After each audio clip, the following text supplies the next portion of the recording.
Mouchou, bonsoir. Bonsoir. Et merci de nous avoir accordé cet entretien. Je le dis, vous arrivez à Mayotte aujourd'hui, depuis hier, aujourd'hui ce 14 décembre, pour une journée commémorative, mais vous arrivez aussi sur un territoire où les Mahorais aujourd'hui sont en colère parce que la reconstruction n'est pas aussi rapide que voulu. Comment apaiser cette colère? D'abord, bonsoir, je suis très heureuse d'être là. Je suis venue à Mayotte et je suis venue pour Mayotte précisément pour voir ce qui se passe, ce qui bloque et ce qui avance. Je sais qu'un certain nombre de Mahorais estiment que ça n'avance pas assez rapidement. C'est vrai que quand on vit au milieu des stigmates et des difficultés, ça c'est un sentiment légitime. Mais je veux leur dire que je les comprends et que je ne les abandonne pas. Et je ne peux pas laisser dire que rien n'aurait été fait par l'État. Il y a des choses qui ont été faites et qui sont massives. L'État a été au rendez-vous le premier jour déjà de l'urgence. Il a fallu organiser les ponts aériens, remettre de l'eau, de l'électricité. Partout, c'est 1 demi-milliard d'euros qui a été engagé. Ensuite, une loi fondamentale a été votée, elle est historique. La loi de reconstruction et de refondation qui programme 4 milliards d'euros sur 6 ans, justement pour participer à cette reconstruction pour le territoire. Alors une fois qu'on a voté les lois, moi, ce qui compte pour moi, parce que je suis une femme d'action, c'est la mise en œuvre désormais.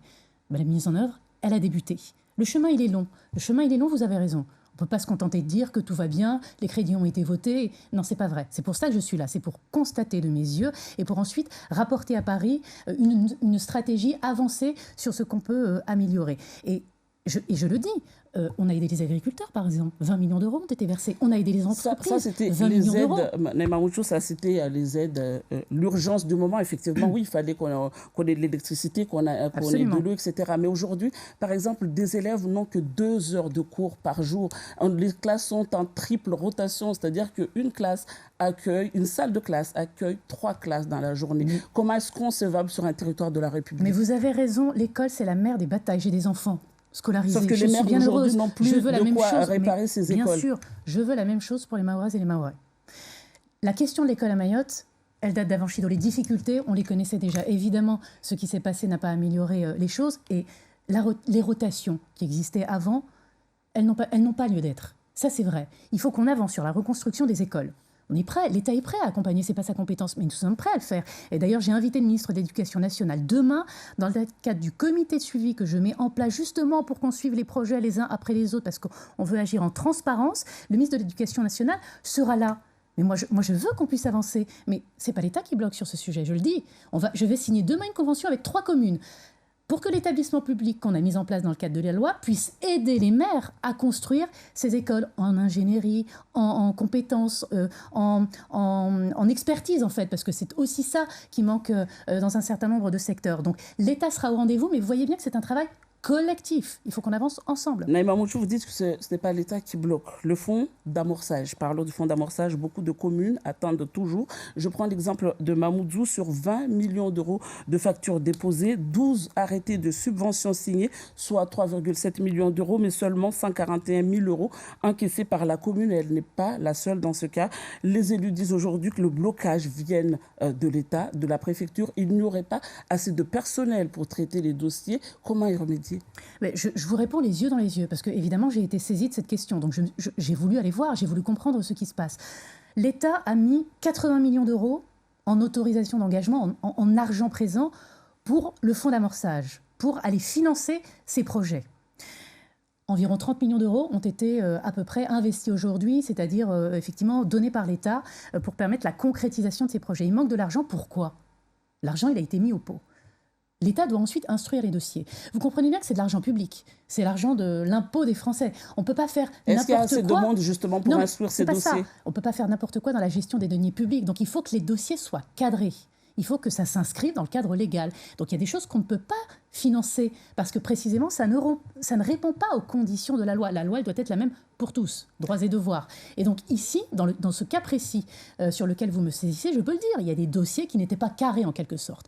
Donc moi, ce que j'ai dit, je veux que les services de l'État continuent à accompagner encore davantage les collectivités pour les aider peut-être à mieux préparer leurs dossiers pour que ces instructions, elles permettent à la fin d'avoir des dossiers concrétisés. Sauf que pendant ce temps-là, ce sont les entreprises qui en pâtissent, des entreprises qui ont nettoyé par exemple les communes, communes qui ont fait également rénover les écoles qui ne sont pas payées aujourd'hui. Oui, mais justement, on va continuer à les accompagner, c'est bien ce que je dis, mais on ne peut pas faire n'importe quoi parce que c'est de la responsabilité pénale aujourd'hui qui est en jeu. Il y a une question de droit qui se pose.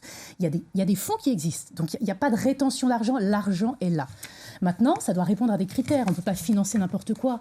Vous imaginez bien, s'il y a des abus, il y a la justice qui doit être saisie, c'est comme ça qu'on avance. Mais moi, je veux qu'on agisse davantage en termes d'accompagnement des collectivités, parce que parfois, c'est difficile pour elles aussi. Elles n'ont pas toute l'expertise, toutes les ressources humaines.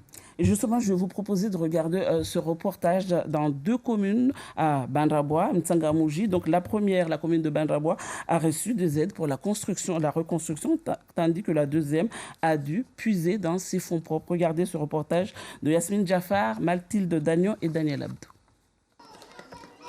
Comme si le temps s'est arrêté dans cette école élémentaire de M'Tsangamouji 3. Sur les 6 salles de classe, seules 3 peuvent encore accueillir les 180 élèves. Les autres, éventrés par le cyclone, n'ont ni toit, ni électricité, ni Internet. Pour assurer la continuité pédagogique, une rotation des cours est mise en place, chose qui n'existait pas avant dans cette commune du Nord. Aujourd'hui, nous avons des établissements qui ne sont toujours pas ouverts parce qu'on ne pouvait pas les financer sur des prêts de la Caisse de dépôt ou de l'AFD, des banques privées. 1 an après le passage du cyclone, l'heure est au bilan pour l'équipe municipale. La fin de l'année a un goût amer. Plusieurs sites de la commune attendent d'être reconstruits et des projets ambitieux ont dû être abandonnés pour engager des travaux d'urgence. On n'a pas eu 1 centime sur les fonds alloués pour Mayotte et pourtant les démarches ont été faites. À plusieurs reprises, les services de l'État nous ont demandé de changer nos plans de financement parce que nos dossiers étaient complets.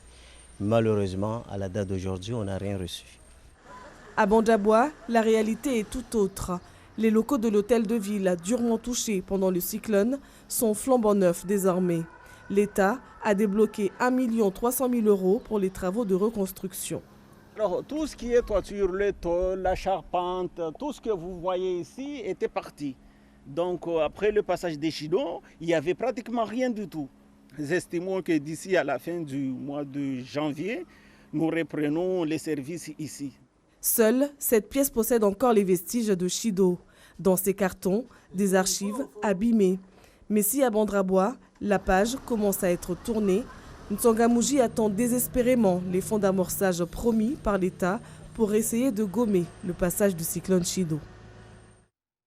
Madame la ministre, vous l'avez vu, la Oui. commune attend le fonds promis. Oui, alors d'abord, je veux dire, il n'y a pas une école plus importante qu'une autre. L'État ne fait pas des choix en fonction des villes ou de ses interlocuteurs. Toutes les écoles méritent notre attention, ça c'est évident et je veux le redire, ça doit être une priorité. L'éducation doit être une priorité pour nos enfants. Vous savez que c'est la responsabilité des communes, elles sont aujourd'hui en difficulté, nous devons les soutenir. Et les services de l'État, la rectrice, les entreprises font un travail remarquable aujourd'hui. Je tiens à le dire, je veux vous le dire ce soir, ils font un travail remarquable. Ce que je veux faire, parce que je vois bien là précisément qu'il y a des freins, c'est réunir tous les acteurs, d'accord, tous les acteurs qui interviennent, au premier rang desquels les maires, pour comprendre et donc organiser une conférence de l'école, une grande conférence de l'école ou de l'éducation à Mayotte qui permette à chacun de s'exprimer précisément pour dire ce qui va et ce qui ne va pas. Vous voyez, on veut vraiment essayer d'avancer concrètement en fait. C'est vraiment le message que je veux passer concrètement et donc cette conférence, je la souhaite pour le début du mois de janvier. J'aimerais également qu'on parle du comité de suivi de la loi de Mayotte que vous allez donc installer demain. Quels sont les moyens prévus pour ce comité ? Il y a les moyens qu'il faudra. Je l'installe dans une première étape demain pour le constituer. Toute la représentation y est. Vous aurez des parlementaires, mahorais, hexagonaux, président de l'association des maires, bien sûr le président du conseil départemental, les forces vives. Demain, je l'ai dit, j'ai demandé au ministre de l'Éducation nationale, mais aussi à la ministre de la Santé, au ministre du Logement de venir s'exprimer et de venir entendre ce que les élus ont aussi à dire. À partir de là, on va établir un plan de travail qui va permettre à ce comité, projet par projet, de faire la transparence. Combien dans quel délai, quel calendrier, quels moyens, etc. Ce qui va nous permettre de faire un vrai suivi. Parce que, encore une fois, je sais ce que c'est, je sais ce que ça représente et donc ce comité, il aura un vrai rôle. J'aimerais qu'on parle également de la problématique de l'eau. Les Mahorais subissent de tours d'eau depuis des années. Parmi les solutions proposées pour y pallier, l'usine de dessalement, celle de Petite Terre menace de s'effondrer à cause du recul du trait de côte. Qu'est-ce qui est prévu pour sauver l'usine ? Oui, pour Petite Terre, on va y regarder très attentivement. J'ai été saisie de cette question. On va se réunir pour voir ce qui peut être fait. On ne peut pas laisser la situation en l'état avec tous les risques que ça comporte. Et donc ça, c'est un engagement. On va regarder quelles solutions plausibles et les plus rapides et les plus sécurisantes possibles peuvent être mises en œuvre. La question de l'eau, elle est fondamentale, madame. Fondamentale. C'est la priorité des priorités. Je veux dire, c'est un besoin vital et essentiel pour les gens. Et c'est bien normal qu'on s'en préoccupe. Je veux dire que les tours d'eau, c'est pas normal. Hein. C'est évidemment pas normal. En 2027... Parce qu'il faut faire les choses bien. En 2027, il n'y aura plus de tours d'eau. On aura la capacité d'offrir l'eau à tous les Mahoraises et à tous les Mahorais. Grâce à l'usine, vous l'avez évoqué d'Ironabé, grâce aux campagnes de forage communes, grâce à la 3e retenue collinaire, grâce à ce plan eau. Et ça, c'est un travail collectif. C'est pas que l'État. C'est tout le monde qui met à la main, à la pâte pour que les Mahoraises et les Mahorais, d'ici 1 an et demi, 2 ans, puissent avoir accès à l'eau. J'aimerais qu'on parle économie également. Vous avez rencontré le monde économique. Vous le savez, le mécanisme d'ajustement carbone aux frontières va s'appliquer à Mayotte au mois de janvier prochain. Vous avez entendu, Estelle Youssoufa vous a interpellé sur cette question. Est-ce que vous prévoyez aujourd'hui des compensations pour les entrepreneurs locaux ? Oui, effectivement, vous avez raison. Je sais leurs inquiétudes. C'est un sujet d'ailleurs qui n'est pas propre à Mayotte, mais à tous les territoires d'outre-mer, pour ne rien vous cacher. J'ai voulu rencontrer les acteurs économiques et nous avons déjeuné ensemble ce midi. C'est important pour moi, la question économique, la question du travail, offrir du travail à tout le monde, créer de la richesse. Je veux un territoire qui soit prospère. Et donc, sur cette question fondamentale du coût des matériaux, j'ai saisi, l'État français a saisi la Commission européenne pour que la spécificité de nos territoires soit prise en compte. Nous sommes des territoires insulaires. Le coût de matériaux, le coût de revient n'est pas le même. Et donc, c'est normal qu'il y ait une différenciation. Il y a une décision qui sera rendue demain, madame, par la Commission européenne. Moi, je vais continuer avec le commissaire européen, notamment à mettre la pression, comme on peut dire, mettre la pression pour que nous ne soyons pas pénalisés, doublement pénalisés par ce système. Et je peux vous dire que j'assisterai à toutes les réunions qu'il faudra en Europe, à Bruxelles, pour que la spécificité des territoires soit prise en compte. Naïma Mouchou, les entrepreneurs mahorais, tout comme la population de manière générale, restent très préoccupés par l'insécurité, les agressions, les caillassages, les coupeurs de route. À quand un changement de doctrine, demandent les élus de Mayotte, pour un démantèlement de ces bandes armées, donc plus de moyens également de lutte contre ces bandes. À quand ? Alors, vous savez, les Mahorais et les Mahoraises m'en ont parlé. C'est vrai que c'est un sujet qui revient de manière récurrente et nous devons la sécurité à tout le monde. Et ça, c'est bien normal. Objectivement, parce qu'il faut parler objectif, les chiffres, que disent les chiffres ? La délinquance baisse. Alors, je sais que ce n'est pas le ressenti, parce qu'il y a encore beaucoup de choses à faire, c'est vrai. Mais la délinquance baisse. L'État continue de mettre les moyens. L'État continue d'aller à la rencontre des délinquants, évidemment, pour que la justice ensuite joue son rôle. Et l'État continue aussi à expulser, parce que tout ça est aussi en lien, on ne va pas se mentir, avec l'immigration clandestine, qui ne nous aide pas dans cette histoire. Le poids de la démographie et de ces populations qui arrivent, qui sont comme des silhouettes ici, qui n'ont pas d'accroche, qui n'ont pas d'emploi. Voilà. Donc il y a plusieurs pans sur lesquels il faut lutter. L'immigration clandestine, la sécurité du quotidien sur laquelle nous continuons à mettre des moyens. Je peux vous dire que les services sont pleinement engagés. Et évidemment, l'action collective, encore une fois. Et c'est une question que je veux à nouveau porter au Parlement, auprès des ministres concernés, notamment le ministre de l'Intérieur, pour voir ce qui peut être fait davantage encore en termes de renfort. Donc on va démanteler ces bandes, aller les chercher dans les forêts. Mais c'est bien l'objectif. Mais bien sûr, c'est l'objectif. C'est ce qui est déjà fait d'ailleurs.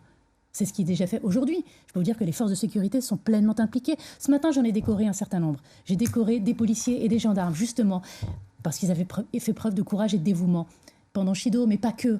Et ces gens-là, on les retrouve encore aujourd'hui à aller traquer les délinquants. Et je peux vous dire que c'est une priorité absolue du gouvernement. Nous devons la sécurité à toute la population. Merci beaucoup, Naïma Mouchi, pour cet entretien accordé à Mayotte.